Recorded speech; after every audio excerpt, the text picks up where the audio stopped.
Галоўнае на гэтую гадзіну.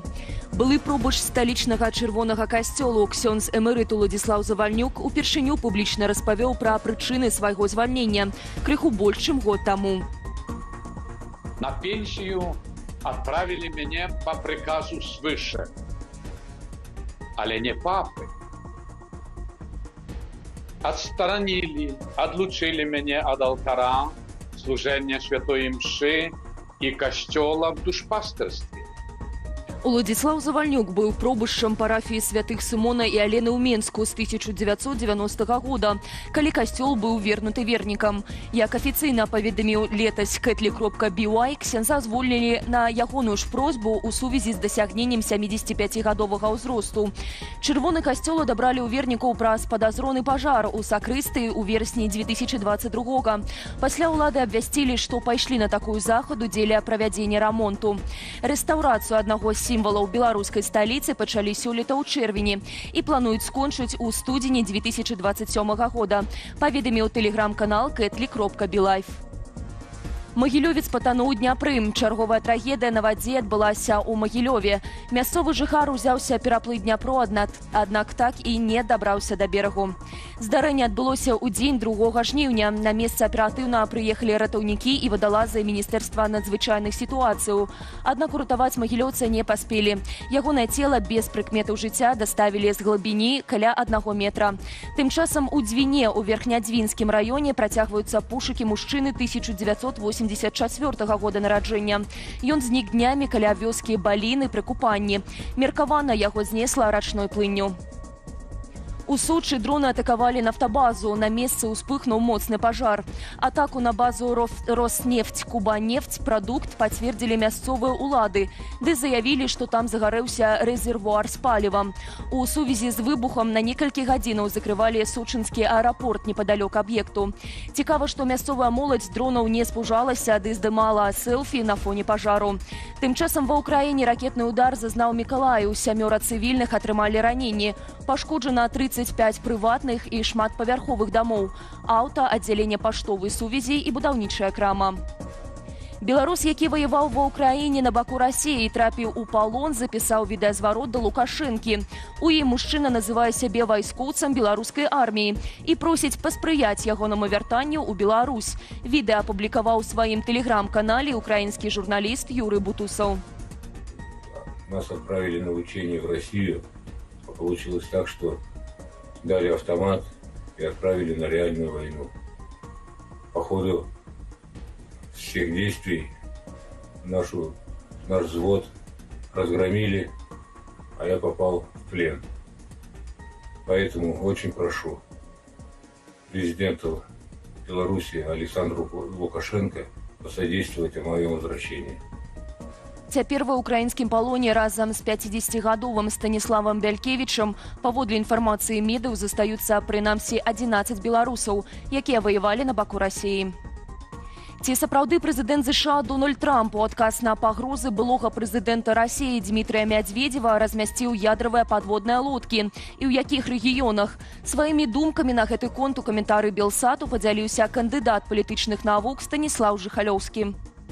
То, что такое возможно, что Трамп может дать определенный, скажем так, приказ своим вооруженным силам разместить две вот этих лодки в каких-то определенных точках мира, я не исключаю. Возможно, это даже будет где-то в Балтике, либо в северных широтах. Не исключено, что это где-то будет в регионе Берингового пролива, кто его знает, там, где, собственно говоря, пересекаются интересы Запада і Расіі. Лесу больш няма, так кажуць некаторыя мясцовыя жыхары калодзішчаў, што пад Менскам. У сеціве карыстальнікі працягваюць публікаваць відэа наступстваў нядаўняга урагану. Так, моя дорога домой. Ну, давайте я вам покажу размеры ущерба. Стыхія абрынулася на калодзішчы ў ноч на 30 ліпеня. Паводле ацэнак адмыслоўцаў, ураган выкасіў амаль 80 гектараў лесу. Пацярпела і маёмасць мясцовых жыхароў. Наступствы экстрэмальнага надвор'я насельнікі калодзішчаў разам са службамі ліквідуюць дагэтуль.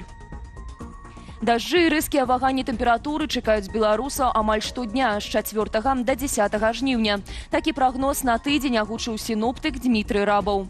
У пачатку тыдня ўплываць на надвор'е будуць атмасферныя франты з захаду Еўропы, якія прынясуць кароткатэрміновыя дажджы. Таксама будзе высокая імавернасць навальніцаў і залеваў. Максімальная тэмпература паветра прагрэецца да плюс 27 градусаў. У другой палове тыдня неістотна пахаладае, захаваецца няўстойлівае надвор'е. Амаль 134 тысячи чалавек з 38 краінаў свету наведалі Беларусь з пачатку года. Гэткімі лічбамі пахваліўся памежны камітэт. Журналісты нашага сайту Сцяпан Кубік і Амелія Сікорка задаліся пытаннем: шмат гэта 134 тысячи турыстаў ці наадварот замала? На падставе інфармацыі ад Белстату яны зрабілі свой аналіз.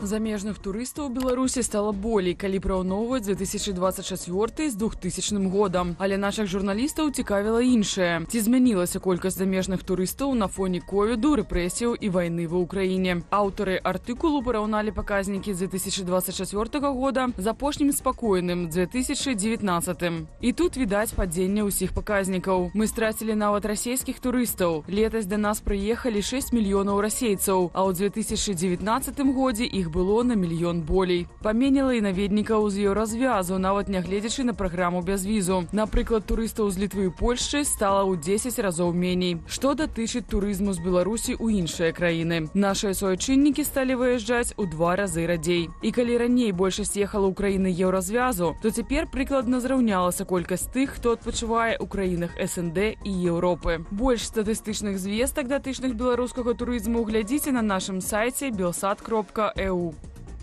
Пабачыць на свае вочы штурм палацу, бітвы на мячах і піратэхнічнае шоу. Усё гэта было магчымым цягам гэтых выходных.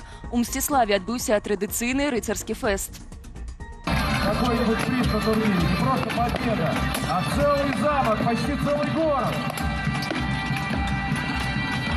Фестываль прайшоў у Мсціславе 17 раз і прыняў з папярэдніх звестак ад 15 да 17 тысяч наведнікаў.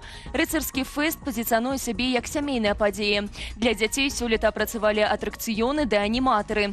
Дарослых чакала не менш насычаная праграма. Сярод іншага наведнікі маглі паўдзельнічаць у майстар-класах сярэднявечных танцаў, экскурсіях па гістарычных мясцінах, паслухаць канцэрты фальклорных гуртоў ды набыць сувеніры ў рамеснікаў з усёй Беларусі.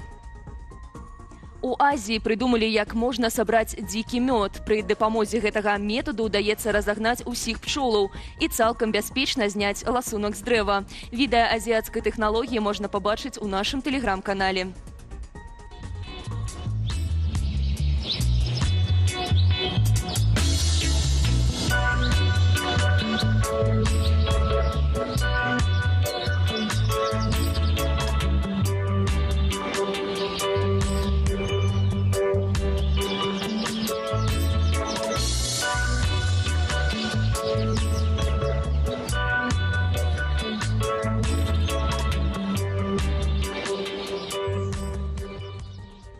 Гэта ўсе навіны на гэты час. Заклікаю вас ставіць падабайкі і пашыраць гэтае відэа, а таксама падпісвацца на нашыя сацыяльныя сеткі. У тым выпадку, калі гэта для вас бяспечна. Я на гэтым з вамі развітваюся, беражыце сябе і заставайцеся з Белсатам.